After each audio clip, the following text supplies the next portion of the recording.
All right, welcome back, everybody. We're here for another episode of Comeback Stories, and today's guest is Jason Redman.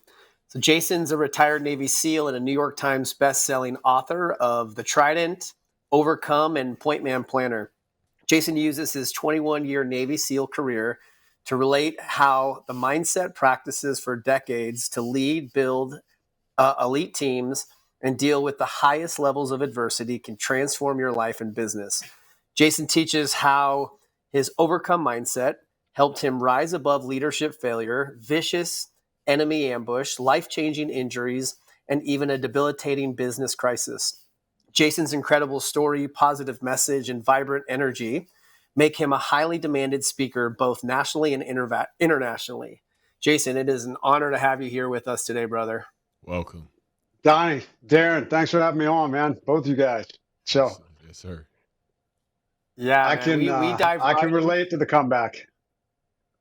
Oh yeah, I No think you doubt. have one That's of fact. That's facts. the That's ultimate. certified. So tell us a little bit what growing up for you was like. It's nothing crazy. I didn't grow up in a hard or bad place. I'm probably a little more normal for this day and age. My parents divorced when I was young. Um, and when that occurred, I think both of them, my dad lost his business and we ended up moving. My dad won custody of myself and my sister, which was a little strange at that time. But still bounced back and forth between my mom and dad, and just that was kind of my life, bouncing between the two of them. So moved around a lot. Always had an appreciation for the military. My dad served in the military. Both grandfathers served in the military during World War II. My grandfather on my dad's side, he was a highly decorated B-24 pilot. So originally, when I was younger, I was like, "That's what I want to do. I want to be a pilot." But later, I learned about special operations and started to want to go down that path. But I was not. I probably wasn't the typical kid that they would normally look for. I was not an athlete or anything when I was really young. I didn't start playing sports until probably 14 or 15. Um, I was kind of a late bloomer. I was also the runt. I was literally the 95-pound weakling.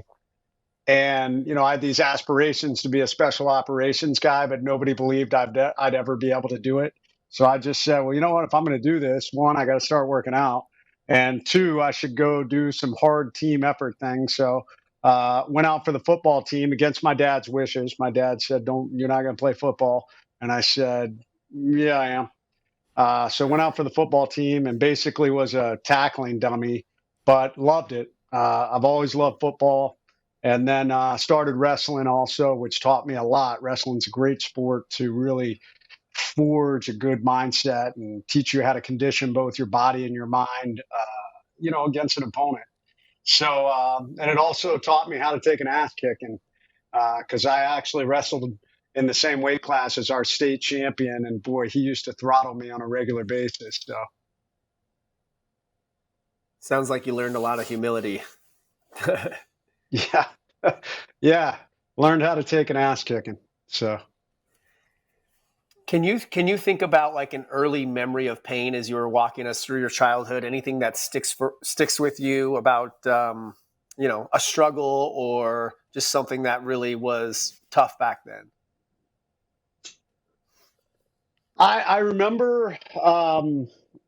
I remember one day at football practice in my junior year. So in my sophomore year, I went out for the football team, and we were at a really small, tiny high school.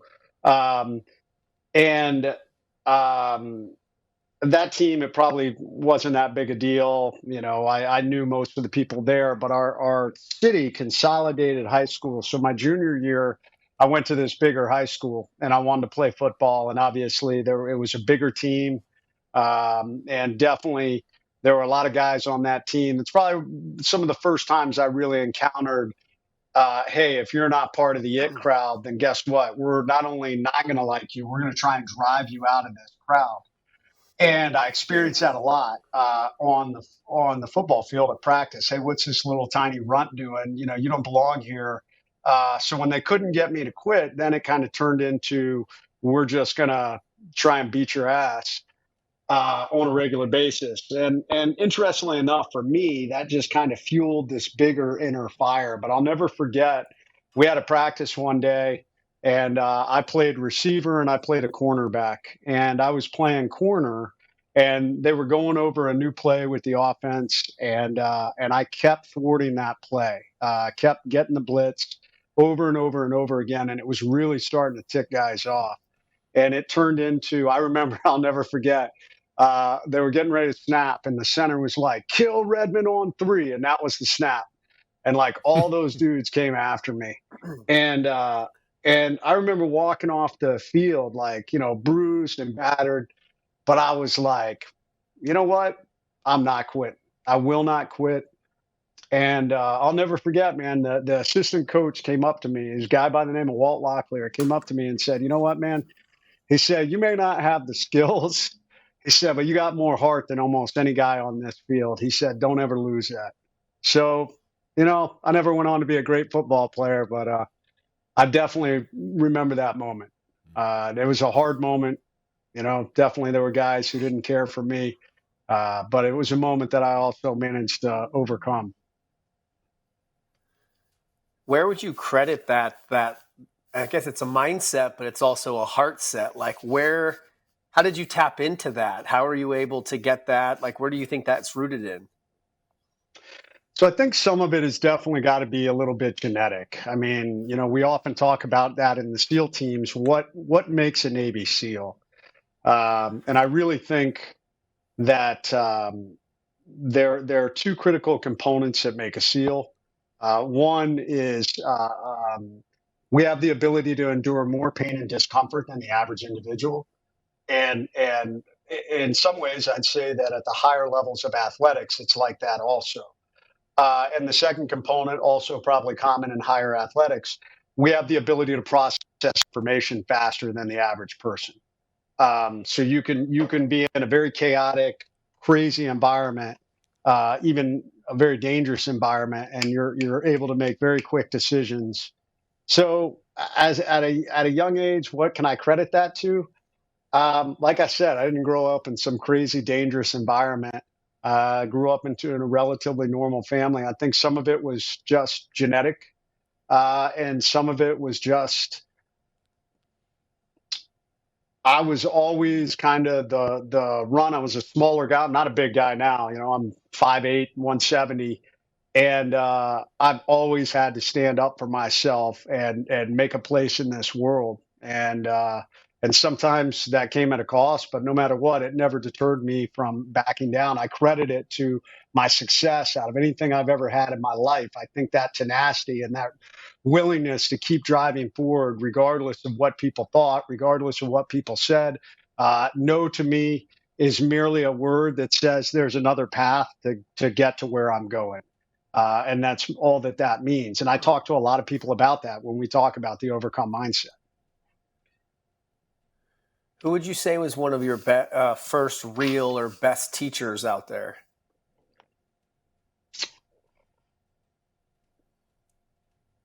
Um, I got to give some credit to um, probably, I would say my wrestling coach. He was actually a former Army. Um, he was a former Army infantry guy, and I think a special forces guy. But when you're younger, sometimes you make those things up in your mind. But he definitely, I thought, did a very good job of shaping our team, our wrestling team, and forging us, introducing me to hard workouts and to hard things, and pushing myself. Um, and from there, I'll be honest. I mean, if we get deeper into my career, and I write often about this individual, I mean, the single person who influenced me the most throughout my military career, my entire leadership philosophy is built on this individual. Was a SEAL who was a legend in the SEAL teams, probably one of the best leaders we ever had, and he just a legendary career, and lost his leg in a accident, below the knee amputee, back before it was common for the military to hang on to individuals like that. Back then, it was like, oh, if you're an amputee, you're gone. We're not going to keep you.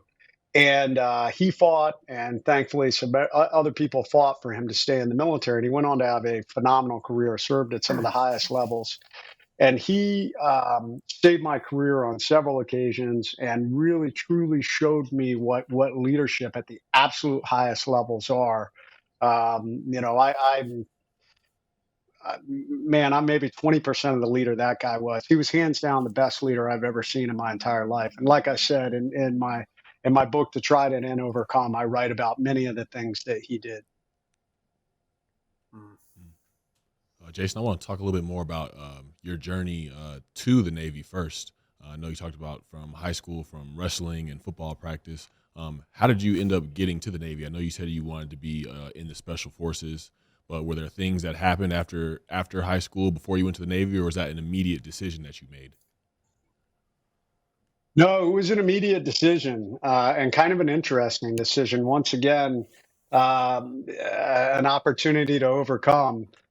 When I started going, I was probably 15 when I decided I wanted to become a SEAL, probably 14, but 15, my dad's office wasn't far from the recruiting station. And I would pop in there.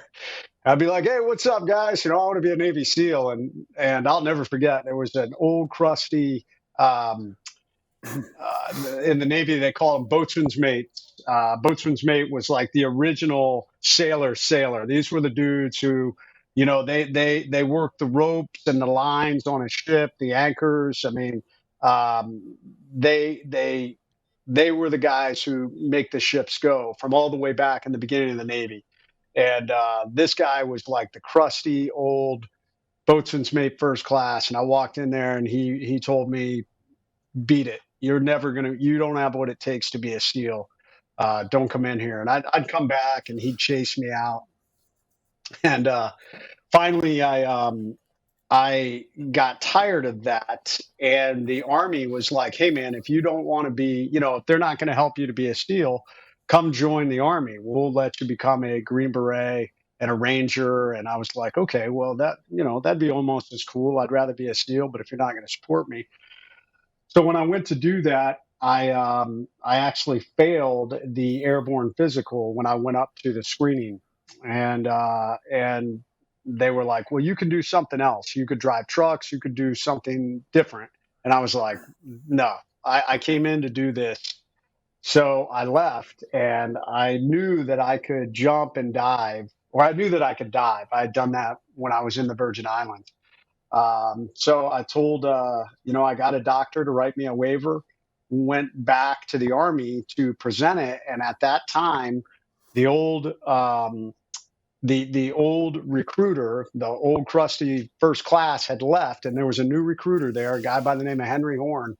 And Henry was like, hey, man, I heard you wanted to be a SEAL. You still want to do that? And I was like, yeah. I said, here's my waiver letter that basically says I'm good to go.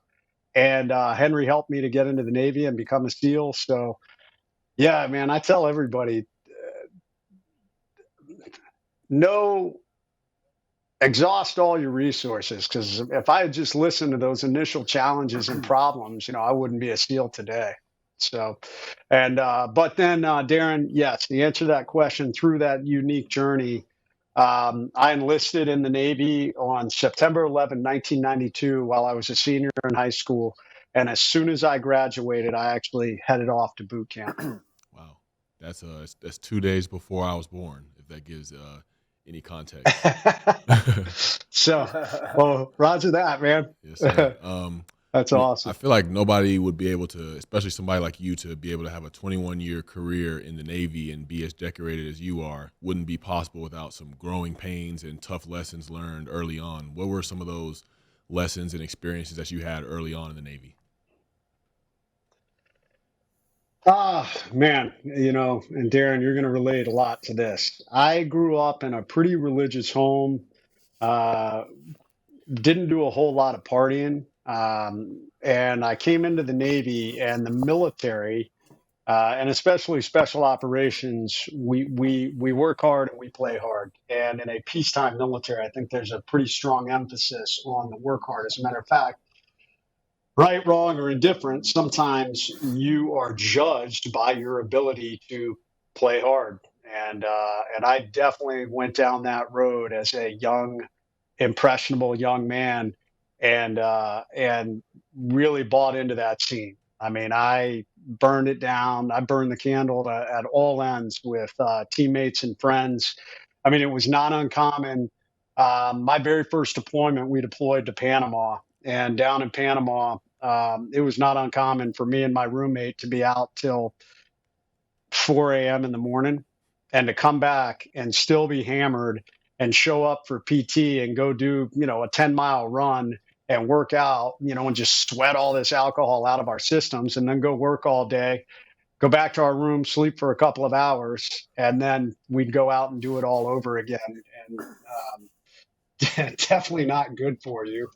But you know, it was fun. The downside of that, as my career started to progress and I started to move up into different leadership positions, um, you can't. I don't tell people that you can't party and have a good time, but you have to pick and choose when you do it, because credibility is everything as a young leader. And as we move up and we start to get, I became arrogant, and I see this a lot in athletes, and which is pretty easy to do. I mean, if you are a high level athlete, you're on this trajectory path where you're thrust into the spotlight at a young age, in college, and then suddenly you move into professional sports where you're making money, you're in the spotlight, and it's easy to start thinking you are the man. And the SEAL teams are not a whole lot different. You suddenly are part of one of the most elite special operations forces on the planet. And I started to make mistakes. I started to party a little too hard. I started to do things that were damaging my credibility as a leader. Yeah, no, I can relate 100%. There was definitely arrogance that developed in my addiction, being able to, do drugs and party and still be able to perform at a high enough level in college and early into my NFL career. There was an invincibility that began to develop, and it was like, these things can't happen to me. There's no way I could fall. Like, I got this far. I can, but as far as maintaining and continuing to grow as a man and as a leader, those things never really crossed my mind. So when do you think that that switch clicked for you, to change and to accept whatever maturation looked like? So for me, it still took quite a few years. Um, I was doing well enough, and Darren, I'll tell you the difference in my career that probably kept me from totally burning out was in the Navy. You're not allowed to do drugs. We run the risk of, not that, well, either way. I stayed away from that. I was smart enough to at least stay away from that and continue to excel. So moving up into different leadership positions, and then to get selected for a commissioning program. And about that time, I also met my wife. So I ended up getting married, and I ended up going to school for about 3 years while I was getting my degree. And that probably stopped a lot of my partying, although it didn't stop my ego and arrogance. My ego and arrogance continued to climb. Um, because I was doing well. I was kicking ass. I mean, I got to school, and I was smart enough to do very well in college. I mean, once, it's funny. Once you figure out how to study and you have a decent work ethic, college really isn't that hard. You do the assignments, you study, and so I got good grades.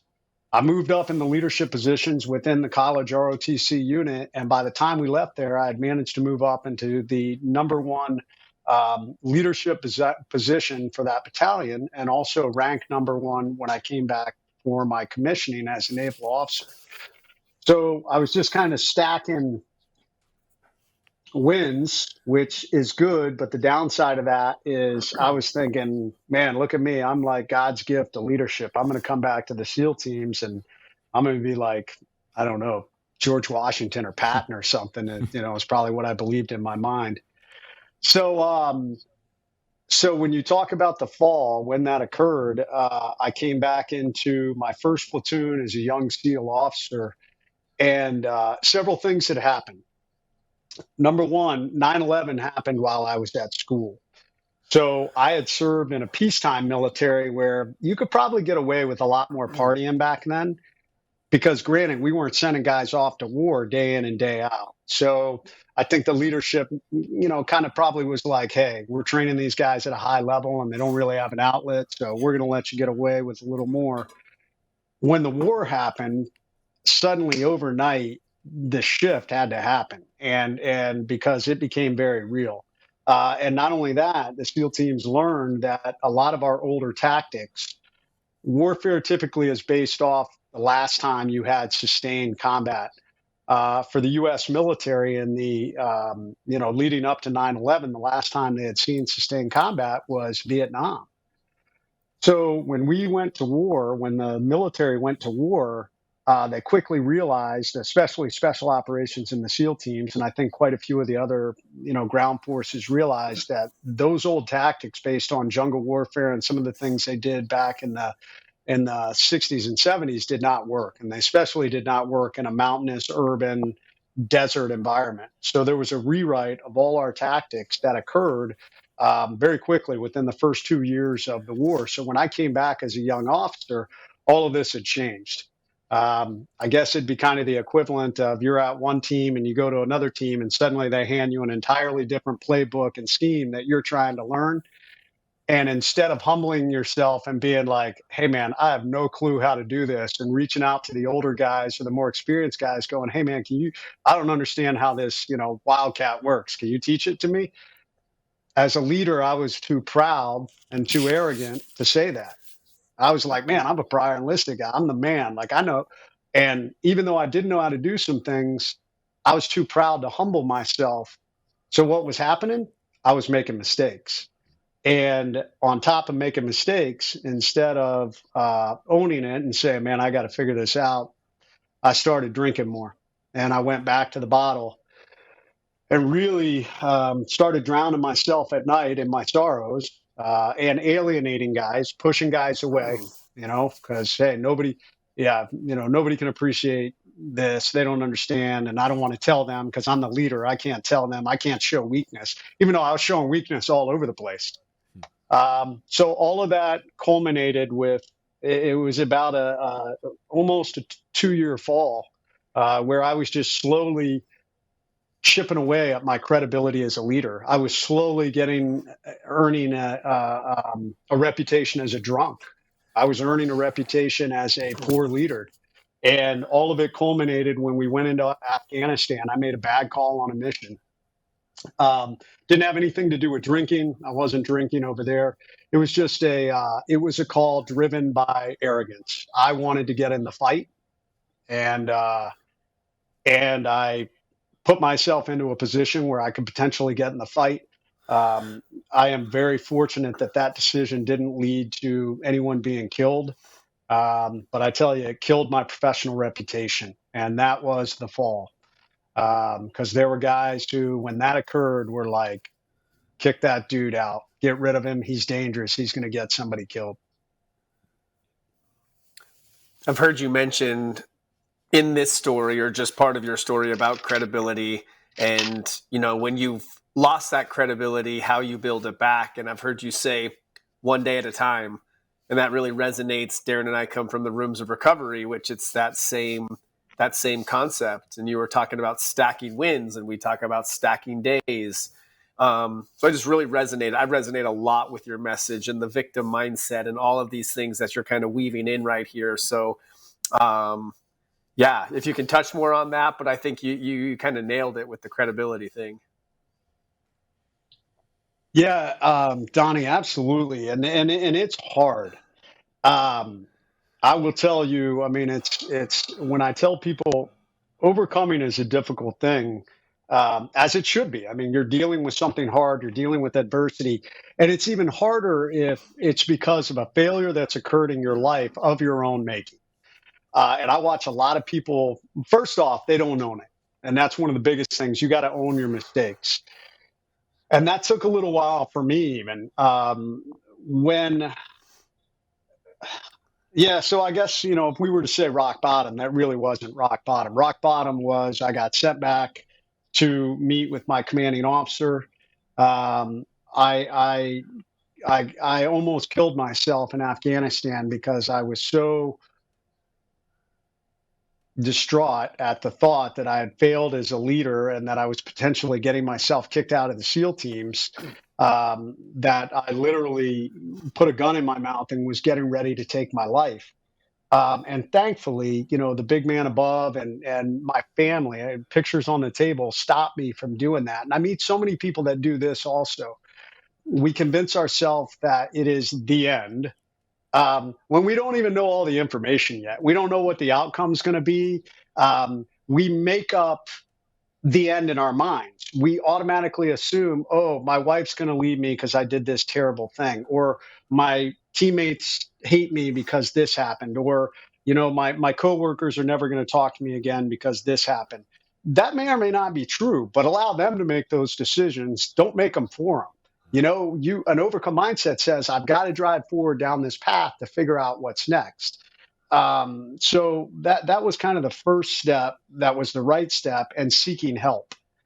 Um, and then from there, it probably took a few months of starting to understand how to rebuild myself. There were several things that occurred. One, I had a leader who believed in me, and that's a really big thing. I mean, finding someone who believes in you.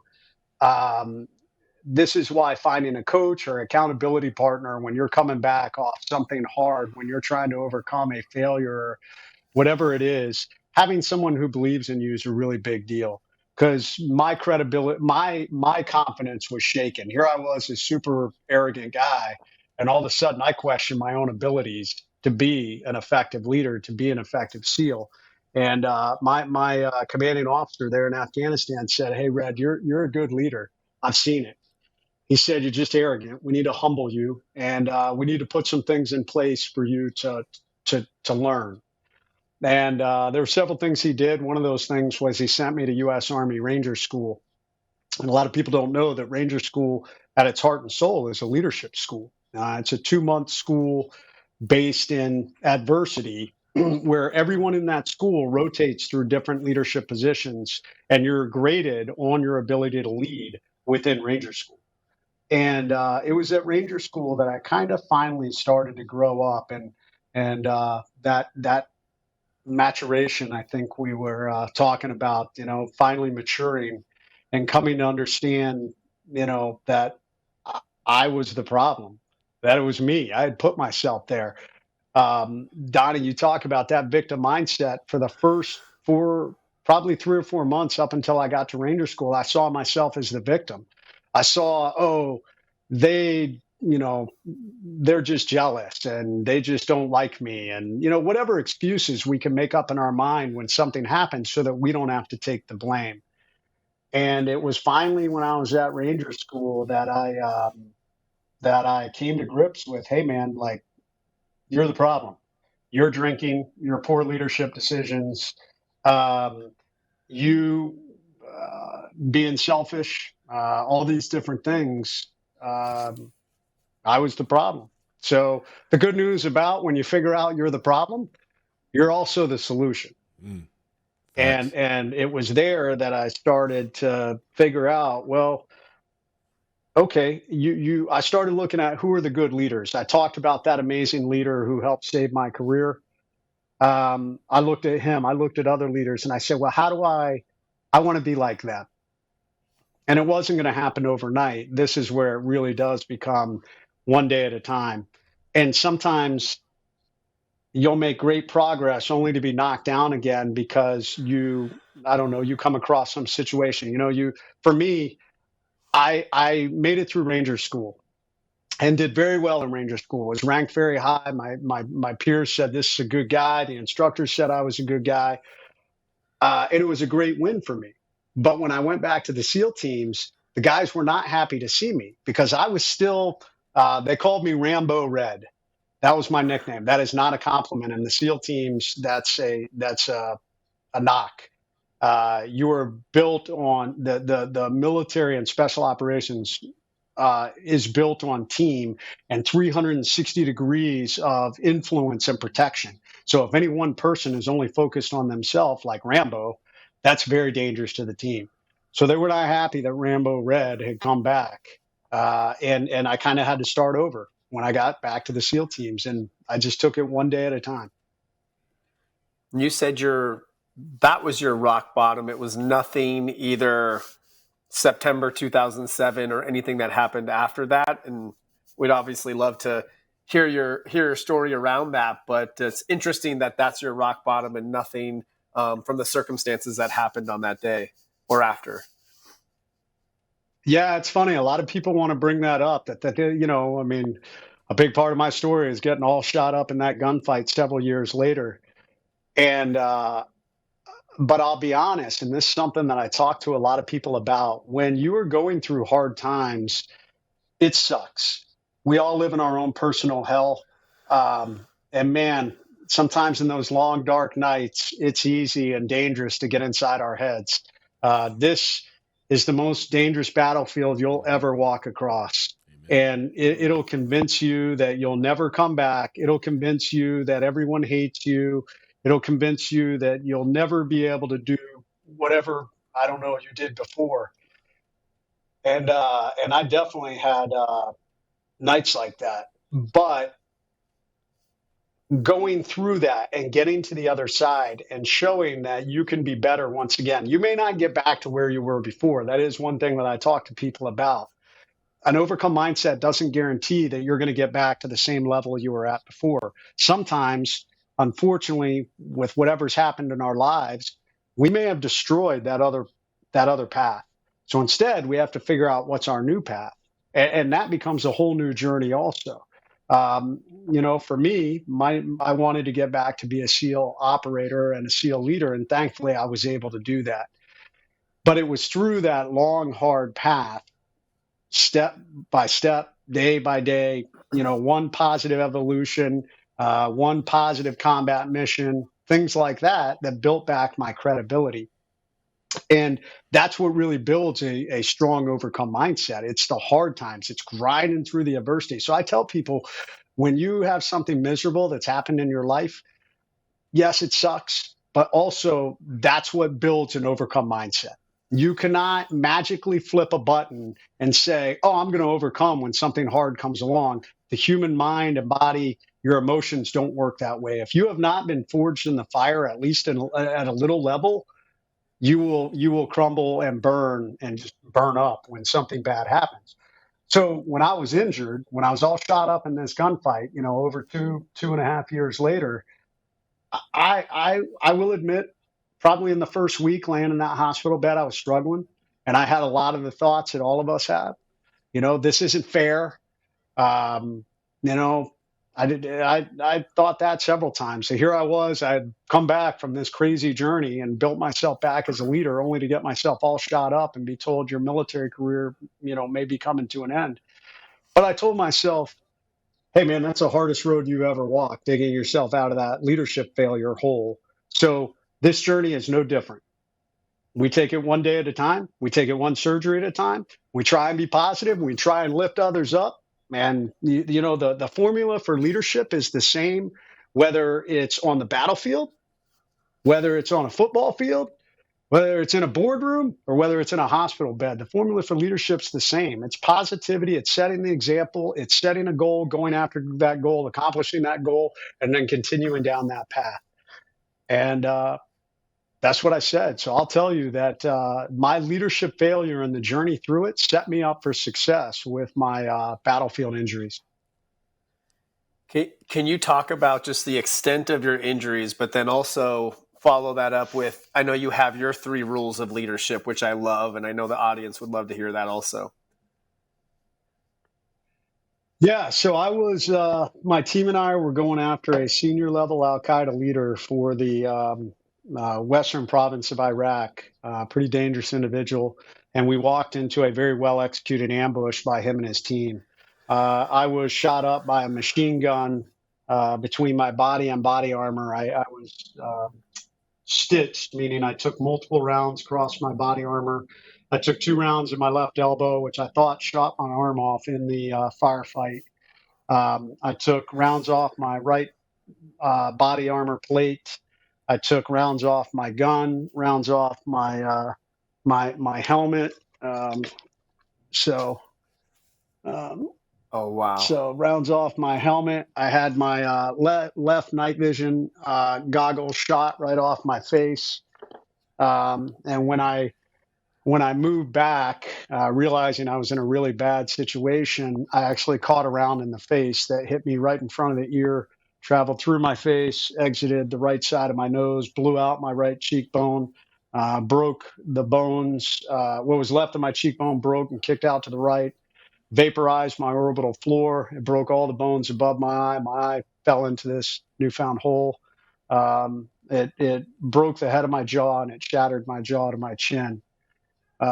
So when I got to the hospital, um, I was facing the prospect of I had no use of my hand. The doctors told me my elbow was effectively destroyed. They told me I had massive nerve damage, so they were talking about amputating my left arm. Um, Obviously, my face was massively, the whole right side of my face was destroyed. And I was wired shut. I was trached. I was being fed through a stomach tube, and they were telling me it was going to take years to put me back together. So it was a daunting um, it's a daunting road that I was looking down. But once again, like I said, the hardship that had happened before, and this is why I tell people, man, if you can successfully navigate through hard situations and get to the other side, even if it's not where you wanted to be. I mean, Darren, you have an amazing comeback story because you got to come back and you're playing in the NFL. There are equally as many people out there that, stories like mine, and they didn't get to come back. I mean, me too. Well, that's not true. I never got to operate in the SEAL teams, but after I was wounded, but I got to operate after I failed as a leader. I got to fix that.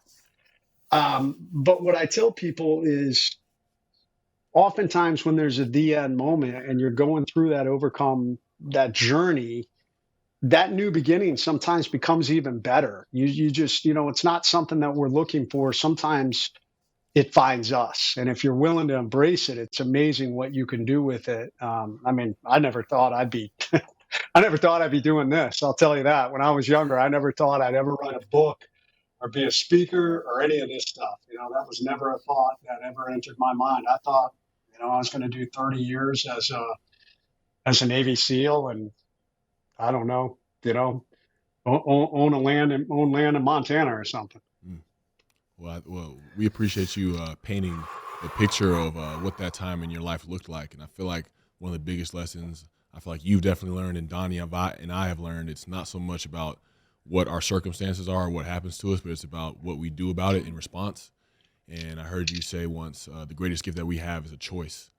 And, you had a choice to make when you were being operated on. I found it was a letter, I believe, that you put on the door outside of the room that you were in.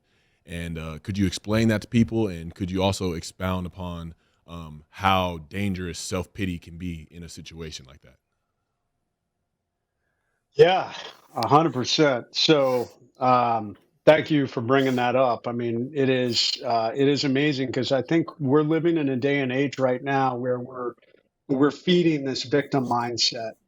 There are a lot of people that want to buy into this idea that they are a victim and that they can't do it on their own, that someone else must save them. So it's causing people to get this idea of, well, why even try? Because, race, creed, color, gender, demographic, religious affiliation, I don't care what it is. I mean, you name them off. Right now, there are a lot of people that are buying into, well, I'm a victim. And I don't believe in that. I believe that not only do I not believe in that, there's millions of stories that disprove that across the board because there are so many incredible, successful people that come from all walks of life, race, creed, color, gender, you name it, who have done incredible things because they chose to overcome.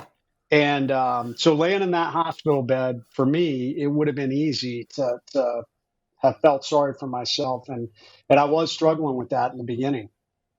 Um, and I had some people that came into the room and they were talking about military hospital is a really hard place to be during a time of war. I don't know if any of you guys have ever been to one. If you went to any of the hospitals during the war, um, at any height of a war, the wounded wards are they're hard to see. Battlefield injuries are very traumatic injuries. They are gunshot wounds, blast injuries, burns, amputations, traumatic brain injuries, and literally the halls are filled with these young men, and it's all young men and women the majority of the time that you're seeing. So these individuals in my room were pretty overwhelmed by that. They were talking about what a shame and what a pity that we send these young men and women off to war, and they're never going to be the same and all that. And they left. And I remember like sitting in that bed and was just like, man, like, is that me? Is that who I'm going to be? But that comes down to that defining moment that I said no, because you have a choice. That's the greatest gift you have in this life. No matter how many times you're told no, if you are willing to put in the work, it's not a guarantee. It's not a guarantee of success. I can tell you that right now.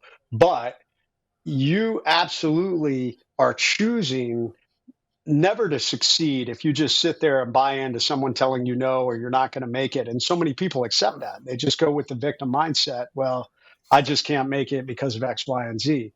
And that could have been me in that hospital room, but I didn't. And part of that goes back to the lessons I had learned before, that path that I had walked prior. So I chose to drive forward. And I told my wife when she came back in the room, I said, that's never going to happen again. I said, I refuse to feel sorry for myself from this point forward. And it was really a good moment for me because it kind of knocked me forward to say nothing but relentless positivity and forward momentum from this point. And I'm not going to allow anybody else to come in this room and express pity for me because I won't feel sorry for myself. And I wrote out that sign and it said, attention to all who enter here. If you're coming in this room with sadness or sorrow, don't bother. The wounds I received, I got in a job that I love, doing it for people that I love, defending the freedom of a country that I deeply love. I will make a full recovery. What is full? That's the absolute utmost physically. I have the ability to recover. And I'm going to push that about 20% further through sheer mental tenacity. This room you're about to enter is a room of fun, optimism, and intense rapid regrowth. If you're not prepared for that, go elsewhere. And we signed it, the management, and put it on a bright piece of reddish orange poster board, and it went up on the door. A SEAL teammate of mine took his Trident off and put it into the bottom of the door a few days later, and it ended up going viral. And it's been seen and placed on doors now by millions of people, which is pretty amazing. Man, that's that's incredible, man. I wish we had like another hour to continue to go in, especially to the next part of your journey from the hospital room to speaking to creating your leadership programs and protocols. And I feel like we got to definitely have you back for a part two, man, because there's so much more to your story that is continuing to be unfolded, and we want to highlight that as well, man. So I'm so grateful that you had time for us today to come on here and share and be vulnerable and be real about every part of your story. So I just say thank you. They're my honor, man. Thank you. I mean, I love saying, hey, fellow overcomers. So, people need that. We're living in hard times. And I mean, people need to know anybody can overcome. Yeah, Jason, I also want to acknowledge you first. Thank you for your service. But, Darren and I have always had this dream of at one point doing a live event, like a Comeback Stories live event. And I kind of feel like other than Darren and I, you're kind of the poster boy, man, because your comeback is just so epic. And Darren, you're right. Like we've barely probably scratched the surface because we've heard your story, but you have so much wisdom, like, the the 3 rules of leadership, and just all these little nuggets that I know the audience could really use. I've heard some of these tools and I'm like, this is like straight fire, especially from a leadership standpoint, because we're all leaders in one way or the other. So yeah, if you're down, or if you're ever in Vegas, so Darren's sitting, I'm virtually right now. Darren's in our podcast studio at the Wynn Hotel in Vegas. If you're ever in Vegas, we can do it live and do the next one in person, or maybe we can just have you back for round 2, man. I'd love to. I get to Vegas several times a year. Obviously, there's a lot of conferences that occur in Vegas, and I'm actually coming out there for a trip. I can for some personal reasons that I might have some extra time in May. So let's make it Awesome. happen. It would be an honor to meet you in the flesh. No doubt. Yeah, likewise. Yeah, I'd love that, man. Get a workout in, and so. Yes, sir. Let's do it. Yeah, thank you for everything you're doing, and keep carrying the message, man. The comeback, the overcome.